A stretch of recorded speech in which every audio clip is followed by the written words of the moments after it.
आज हम बात करने वाले हैं इंजीनियरिंग और एनर्जी सॉल्यूशंस स्पेस की एक लीडिंग कंपनी थर्मैक्स लिमिटेड के बारे में, जिसने Q3 FY26 में मिक्स्ड लेकिन स्ट्रैटेजिकली स्ट्रॉन्ग परफॉर्मेंस दिखाई है।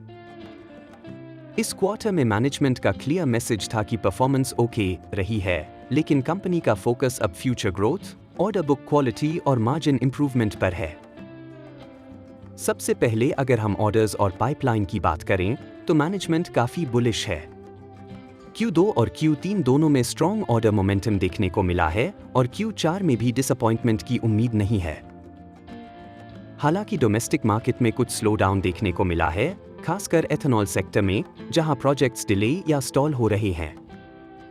लेकिन कंपनी ने consciously low quality orders avoid किए हैं और सिलेक्टिव बिडिंग स्ट्रैटेजी अपनाई है, जो लॉन्ग टर्म मार्जिन इंप्रूवमेंट के लिए पॉजिटिव है। अब सबसे बड़ा हाईलाइट इंटरनेशनल बिजनेस। Q3 में लगभग 50% रेवेन्यू इंटरनेशनल मार्केट्स से आया है और मैनेजमेंट का कहना है कि इंटरनेशनल ऑर्डर्स ज्यादा प्रॉफिटेबल होते हैं। यह फ्यूचर मार्जिन्स के लिए बहुत बड़ा पॉजिटिव सिग्नल है। अब सेगमेंट वाइज परफॉर्मेंस को समझते हैं। इंडस्ट्रियल प्रोडक्ट्स सेगमेंट में रेवेन्यू ग्रोथ स्ट्रॉन्ग रही है, लेकिन मार्जिन्स थोड़े प्रेशर में रहे क्योंकि प्रोडक्ट मिक्स हीटिंग से शिफ्ट होकर वाटर और एनविरो प्रोडक्ट्स की तरफ गया है।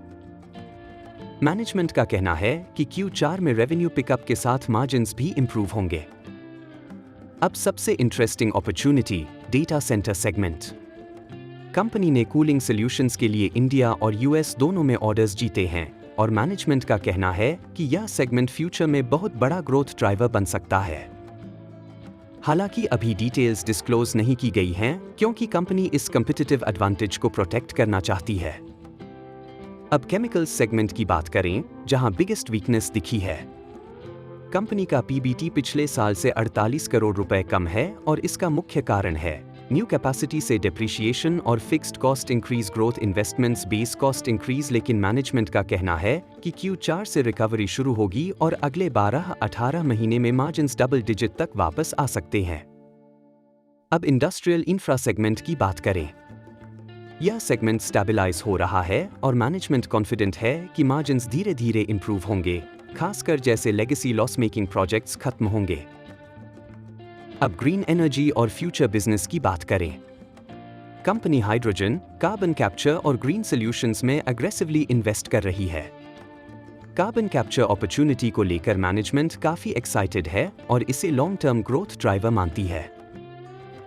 अब सबसे बड़ा इंसाइट एग्जीक्यूशन इश्यूज। कुछ प्रोजेक्ट्स जैसे बायो CNG, FGD और FEPL में चैलेंजेस रहे हैं, लेकिन मैनेजमेंट का कहना है कि ये इश्यूज अगले 2-3 क्वार्टर्स में लार्जली रिजॉल्व हो जाएंगे। अब स्ट्रॉन्ग फ्यूचर आउटलुक स्ट्रॉन्ग की बात करें। मैनेजमेंट का क्लियर व्यू है Q4 स्ट्रॉन्ग होगा, ऑर्डर बुक क्वालिटी इंप्रूव हो रही है, इंटरनेशनल बिजनेस मार्जिन्स बूस्ट करेगा, डेटा सेंटर और green energy strong long term driver strong होंगे। अब रिस्क्स को समझते हैं। सबसे बड़ा रिस्क है कमोडिटी प्राइसेस। स्टील और कॉपर प्राइसेस बढ़ रहे हैं, जिससे मार्जिन्स पर प्रेशर आ सकता है। दूसरा रिस्क है प्रोजेक्ट डिलेस, खासकर गवर्नमेंट प्रोजेक्ट्स में। तीसरा रिस्क है केमिकल्स सेगमेंट रिकवरी टाइमलाइन। अब ओवरऑल कंक्लूजन की बात करें। थर्मैक्स एक ट्रांसफॉर्मेशन फेज में है, जहां शॉर्ट टर्म चैलेंजेस हैं लेकिन लॉन्ग टर्म ग्रोथ ड्राइवर्स मजबूत हैं। अगर कंपनी एग्जीक्यूशन इश्यूज रिजॉल्व कर लेती है और हाई मार्जिन इंटरनेशनल बिजनेस बढ़ाती है, तो यह स्ट्रॉन्ग री-रेटिंग कैंडिडेट बन सकती है। यह वीडियो केवल एजुकेशनल पर्पस के लिए है।